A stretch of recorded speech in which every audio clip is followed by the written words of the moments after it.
Outlook, a free email service that has been around since 2012 and the successor of Hotmail. Hello there, I'll be showing you how to make an Outlook account.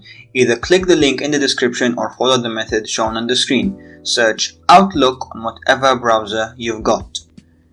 You're on the website. Alright, click on the blue Create Free Account button.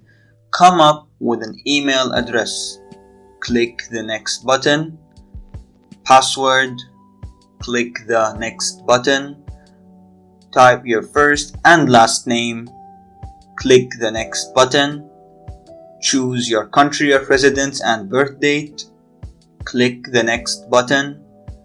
You got to make sure you are a real person, so type what you see. Click the next button. Be patient while they are creating your account. Hope this helped.